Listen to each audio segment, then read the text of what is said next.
اعوذ باللہ من الشیطان الرجیم، بسم اللہ الرحمن الرحیم، الحمد للہ رب العالمین والصلاة والسلام علی سید الانبیاء والمرسلین وخاتم النبیین، اللہم صلی علی سیدنا محمد وعلی آلہ واصحابہ واولادہ وازواجہ وذریاتہ واتباعہ اجمعین یا ارحم الراحمین۔ معزز ناظرین، السلام علیکم ورحمۃ اللہ وبرکاتہ۔ جاذب پبلیکیشنز میں خوش آمدید۔ میں محمد سعید جاذب آپ کی خدمت میں حاضر ہوں۔ تعلیم القرآن کا سلسلہ جاری ہے اور میں آپ کی خدمت میں سورۃ المائدہ کی تفصیلات و تشریحات پیش کر رہا ہوں۔ آج کی نشست میں سورۃ المائدہ کی آیت نمبر 15 اور 16 پھر سے شامل ہے۔ ارشاد باری تعالیٰ ہے، یا اہل الکتاب قد جاءکم رسولنا یبین لکم کثیرا مما کنتم تخفون من الکتاب ویعفو عن کثیر قد جاءکم من اللہ نور وکتاب مبین یہدی بہ اللہ من اتبع رضوانہ سبل السلام ویخرجہم من الظلمات الی النور بإذنہ ویہدیہم الی صراط مستقیم۔ اے اہل کتاب، بے شک تمہارے پاس ہمارا رسول صلی اللہ علیہ وسلم آیا ہے جو تمہارے لیے بہت سی ایسی چیزیں کھول کر بیان کرتا ہے جن کو تم کتاب میں سے چھپایا کرتے تھے، اور بہت سی باتوں سے درگزر کرتا ہے۔ بے شک تمہارے پاس اللہ تعالیٰ کی طرف سے ایک نور یعنی روشنی اور واضح کتاب آئی، جس کے ساتھ اللہ تعالیٰ ان لوگوں کو جو اس کی رضا کے پیچھے چلیں سلامتی کے راستوں کی ہدایت دیتا ہے، اور انہیں اپنے حکم سے اندھیروں سے روشنی کی طرف نکالتا ہے اور انہیں سیدھے راستے کی طرف ہدایت دیتا ہے۔ ناظرین، اس آیت کے سلسلہ میں میں نے گزشتہ نشست میں آپ کی خدمت میں چند تفصیلات عرض کی، جن میں سے احکام الہی کی وضاحت پیش کی، اور پھر اس کے بعد میں نے عرض کیا کہ نور اور کتاب مبین سے کیا مراد ہے، یعنی نور سے کیا مراد ہے اور کتاب مبین سے کیا مراد ہے۔ اور آج کی نشست میں میں انشاءاللہ العزیز آپ کی خدمت میں نور معنوی اور نور حسی کیا ہے یہ بیان کروں گا، اور آقا دو عالم صلی اللہ علیہ وسلم کے نور حسی ہونے پر کیا دلائل ہیں وہ میں آپ کی خدمت میں پیش کرتا ہوں۔ ناظرین، اکثر مفسرین کا کہنا ہے کہ اس آیت میں رسول اللہ صلی اللہ علیہ وسلم پر نور کا اطلاق ہوتا ہے۔ البتہ اس میں اختلاف ہے کہ اس سے مراد نور ہدایت اور نور معنوی ہے یا اس سے مراد نور حسی ہے۔ جیسے چاند اور سورج کا نور ہے، امام ابن جریر رحمۃ اللہ علیہ، علامہ سمرقندی رحمۃ اللہ علیہ، قاضی بیضاوی رحمۃ اللہ علیہ، علامہ احمد خفاجی رحمۃ اللہ علیہ، ملا علی القاری رحمۃ اللہ علیہ، اور علامہ سید محمد نعیم مراد آبادی رحمۃ اللہ علیہ کی تفسیروں سے یہ ظاہر ہوتا ہے کہ آپ نور ہدایت ہیں، اور علامہ آلوسی رحمۃ اللہ علیہ اور دیگر مفسرین کی عبارات سے معلوم ہوتا ہے کہ آپ نور حسی ہیں۔ ناظرین، علامہ ابو عبداللہ بن الفاسی بن الحاج المالکی رحمۃ اللہ علیہ لکھتے ہیں کہ امام ابو عبد الرحمن الثقلی رحمۃ اللہ علیہ نے کتاب الدلالات میں نقل کیا ہے کہ جس کی عبارت یہ ہے کہ اللہ تعالیٰ رب العزت نے کوئی ایسی مخلوق پیدا نہیں کی جو اس کو اس امت سے زیادہ محبوب ہو، اور نہ اس امت کے نبی سے زیادہ کوئی عزت والا پیدا کیا گیا ہے، اور ان کے بعد دوسرے نبیوں کا مرتبہ ہے، پھر صدیقین کا اور اولیاء کرام رحمت اللہ علیہم کا۔ اس کی وجہ یہ ہے کہ اللہ تعالیٰ نے حضرت آدم علیہ السلام کو پیدا کرنے سے 2000 سال پہلے آقا دو عالم صلی اللہ علیہ وسلم کا نور پیدا کیا، اور وہ نور عرش کے ستون کے ساتھ اللہ تعالیٰ کی تسبیح اور تقدیس کرتا رہا۔ پھر ان کے نور سے حضرت آدم علیہ السلام کو پیدا کیا گیا، اور حضرت آدم علیہ السلام کے نور سے باقی انبیاء کے نور کو پیدا کیا گیا۔ ناظرین، یہاں امام الثقلی کی عبارت ختم ہوتی ہے اور اس کے بعد علامہ ابو عبداللہ المالکی لکھتے ہیں کہ خطیب ابو ربیع نے اپنی کتاب شفاء الصدور میں چند عظیم باتیں لکھی ہیں۔ ان میں یہ روایت ہے کہ جب اللہ تعالیٰ نے نبی کریم صلی اللہ علیہ وسلم کی ذات مبارکہ کو پیدا کرنا چاہا تو اللہ سبحانہ تعالیٰ نے جبریل امین علیہ السلام کو یہ حکم دیا کہ وہ زمین پر جائیں اور زمین کے قلب سے مٹی لے کر آئیں۔ حضرت جبریل امین علیہ السلام جنت کے فرشتے اور رفیق اعلیٰ کے فرشتے گئے اور رسول اللہ صلی اللہ علیہ وسلم کی قبر مبارک کی جگہ سے سفید نورانی مٹی لائے۔ اس کو جنت کی نہروں کے پانی سے گوندا گیا حتیٰ کہ وہ سفید موتی کی طرح ہو گئی۔ اس مٹی کا نور تھا اور شعاع عظیم تھی، یہاں تک کہ فرشتوں نے اس مٹی کے ساتھ عرش، کرسی، آسمان، زمینوں، پہاڑوں اور سمندروں کے گرد طواف کیا، اور فرشتوں نے تمام مخلوق نے سرور کائنات صلی اللہ علیہ وسلم اور آپ صلی اللہ علیہ وسلم کی فضیلت کو پہچان لیا۔ پھر جب اللہ تعالیٰ نے حضرت آدم علیہ السلام کو پیدا کیا، ان کی پشت میں رسول اللہ صلی اللہ علیہ وسلم کے مادہ خلقت کی مٹی رکھ دی۔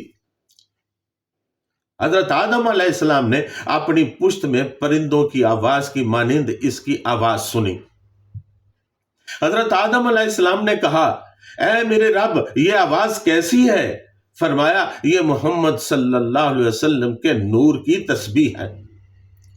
وہ خاتم الانبیاء ہے، اللہ تعالیٰ ان کو تمہاری پشت سے نکالے گا، تم میرے عہد اور میثاق پر قائم رہنا اور ان کو صرف پاکیزہ رحموں میں رکھنا۔ حضرت آدم علیہ السلام نے کہا، اے رب، میں تیرے عہد اور میثاق پر قائم رہوں گا اور ان کو صرف پاکیزہ مردوں اور پاکیزہ عورتوں میں رکھوں گا۔ ناظرین، آقا دو عالم صلی اللہ علیہ وسلم کا نور حضرت آدم علیہ السلام کی پشت میں چمکتا تھا اور فرشتے ان کے پیچھے کھڑے ہو کر صف باندھے ہوئے حضور سرور کائنات صلی اللہ علیہ وسلم کے نور کو دیکھتے تھے اور سبحان اللہ کہتے تھے۔ ناظرین، اس کے بعد علامہ ابن الحجاج رحمۃ اللہ علیہ لکھتے ہیں کہ اس روایت میں یہ ہے کہ سب سے پہلے اللہ تعالیٰ نے سرور کائنات صلی اللہ علیہ وسلم کے نور کو پیدا کیا اور یہ نور اللہ تعالیٰ کے سامنے سجدہ کرتا رہا۔ پھر اللہ تعالیٰ نے اس نور کے 4 حصے کیے۔ پہلے حصہ سے عرش کو پیدا کیا، دوسرے حصہ سے قلم کو پیدا کیا، تیسرے حصہ سے لوح کو پیدا کیا، پھر قلم سے فرمایا، چل لکھ۔ اس نے کہا، اے میرے رب، میں کیا لکھوں؟ فرمایا، میں قیامت تک جو کچھ پیدا کرنے والا ہوں وہ لکھو۔ پھر قلم لوح پر چلنے لگا اور جو کچھ اللہ تعالیٰ نے فرمایا وہ لکھ دیا۔ پھر چوتھا حصہ اللہ تعالیٰ کے سامنے سجدہ کرتا رہا۔ اللہ تعالیٰ نے پھر اس نور کے 4 حصے کیے۔ پہلے حصہ سے عقل کو پیدا کیا، دوسرے حصہ سے معرفت کو پیدا کیا اور اس کو لوگوں کے دلوں میں رکھا، اور تیسرے حصہ سے سورج اور چاند کے نور کو پیدا کیا اور آنکھوں کے نور کو پیدا کیا، اور چوتھے حصہ کو اللہ تعالیٰ نے عرش کے گرد رکھا، حتیٰ کہ حضرت آدم علیہ السلام کو پیدا کیا اور یہ نور ان کی پشت میں رکھا۔ پس عرش، قلم، لوح، عقل، معرفت، دن، سورج، چاند اور آنکھوں سمیت سب کا نور فخر دو جہان جناب رسول اللہ صلی اللہ علیہ وسلم کے نور سے ہے۔ ناظرین، علامہ ابن الحجاج رحمۃ اللہ علیہ مزید لکھتے ہیں کہ اس بارے میں روایات بکثرت ملتی ہیں، جو ان روایات پر مطلع ہونا چاہے وہ ابو ربیع کی کتاب شفاء الصدور کا مطالعہ کرے۔ اسی وجہ سے حضرت آدم علیہ السلام نے آقا دو عالم صلی اللہ علیہ وسلم کو مخاطب کرتے ہوئے کہا، اے وہ جو بمانی میرے باپ ہیں اور بصورت میرے بیٹے ہیں۔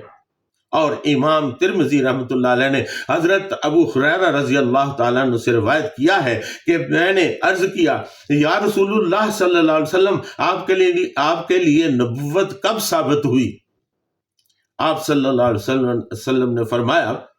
میں اس وقت بھی نبی تھا جب حضرت آدم علیہ السلام ابھی روح اور جسد کے درمیان تھے۔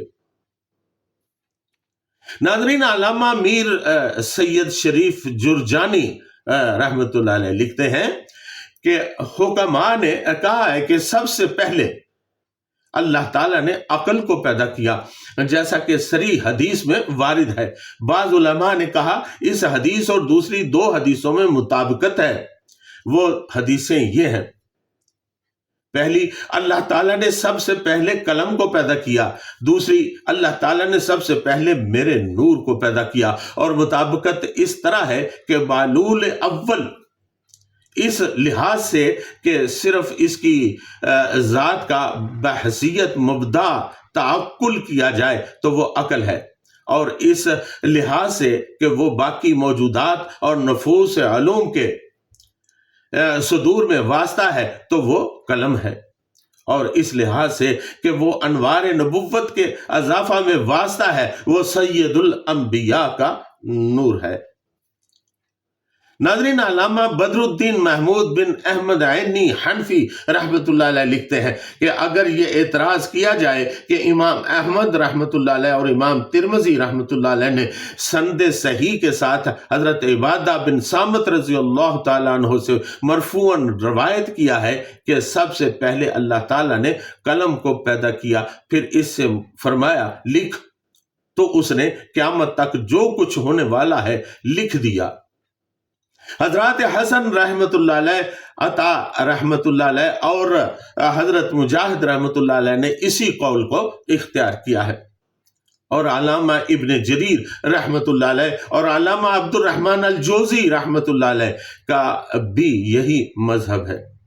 اور علامہ جریر طبری رحمۃ اللہ علیہ نے حضرت محمد اسحاق رحمۃ اللہ علیہ سے روایت کیا ہے کہ سب سے پہلے اللہ تعالیٰ نے نور اور ظلمت کو پیدا کیا اور پھر ان کو ممتاز کیا۔ اور ایک قول یہ ہے کہ سب سے پہلے اللہ تعالیٰ نے سید الانبیاء صلی اللہ علیہ وسلم کے نور کو پیدا کیا۔ تو ان مختلف روایات میں کس طرح موافقت ہوگی؟ میں کہتا ہوں کہ موافقت اس طرح ہے کہ ہر چیز کو اولیت اضافی ہے، اور ہر چیز اپنے بعد والوں کے اعتبار سے اول ہے۔ ناظرین، علامہ سید محمود آلوسی حنفی رحمۃ اللہ علیہ اپنی تفسیر روح المعانی میں لکھتے ہیں کہ نبی کریم صلی اللہ علیہ وسلم سب کے لیے اس اعتبار سے رحمت ہے کہ آپ صلی اللہ علیہ وسلم ممکنات پر ان کی صلاحیت کے اعتبار سے اللہ تعالیٰ کے فیضان کا واسطہ ہے۔ اسی وجہ سے آپ صلی اللہ علیہ وسلم کا نور اول المخلوقات ہے، کیونکہ حدیث میں ہے، آپ صلی اللہ علیہ وسلم نے فرمایا، اے جابر رضی اللہ تعالیٰ عنہ، سب سے پہلے تمہارے نبی صلی اللہ علیہ وسلم کے نور کو پیدا کیا گیا۔ علامہ آلوسی رحمۃ اللہ علیہ مزید لکھتے ہیں کہ یہ بھی کہا جاتا ہے کہ حضور سرور کائنات صلی اللہ علیہ وسلم کی 2 حیثیتیں ہیں، ایک حیثیت ملکی ہے، یعنی فرشتوں سے جس سے آپ صلی اللہ علیہ وسلم فیض لیتے ہیں، اور دوسری حیثیت بشری ہے جس سے آپ فیض دیتے ہیں، اور قرآن مجید آپ صلی اللہ علیہ وسلم کی روح پر نازل کیا جاتا ہے، کیونکہ آپ صلی اللہ علیہ وسلم کی روح صفات ملکیہ کے ساتھ متصف ہے، جن کی وجہ سے آپ صلی اللہ علیہ وسلم روح الامین علیہ السلام سے فیض لیتے ہیں۔ ناظرین، حضرت نواب وحید الزمان رحمۃ اللہ علیہ، یہ غیر مقلدین اہل حدیث کے مشہور عالم ہیں، یہ لکھتے ہیں کہ اللہ تعالیٰ نے خلق کی ابتدا نور محمدی صلی اللہ علیہ وسلم سے کی، پھر عرش کو پیدا کیا، پھر پانی کو پیدا کیا، پھر ہوا کو، پھر دوات، قلم اور لوح کو پیدا کیا، پھر عقل کو پیدا کیا، پس آسمانوں، زمینوں اور جو کچھ ان کے درمیان میں ہے، ان سب کی پیدائش کا مادہ اولاً نور محمدی صلی اللہ علیہ وسلم ہے۔ اس کے حاشیہ میں لکھا ہے، وہ جو حدیث میں وارد ہے کہ سب سے پہلے قلم کو پیدا کیا اور سب سے پہلے عقل کو پیدا کیا، اس سے مراد اولیت اضافیہ ہے۔ ناظرین، آپ نے دلائل بھی سنے، اس سلسلہ میں ابھی بہت سے دلائل باقی ہیں۔ آئندہ نشست میں انشاءاللہ العزیز میں آپ کی خدمت میں آقا دو عالم صلی اللہ علیہ وسلم کے نور ہدایت ہونے پر دلائل پیش کروں گا، اور پھر اس کے بعد باقی تفاصیل۔ آج کی نشست میں اتنا ہی، آپ سے اجازت چاہوں گا۔ وما علینا الا البلاغ المبین۔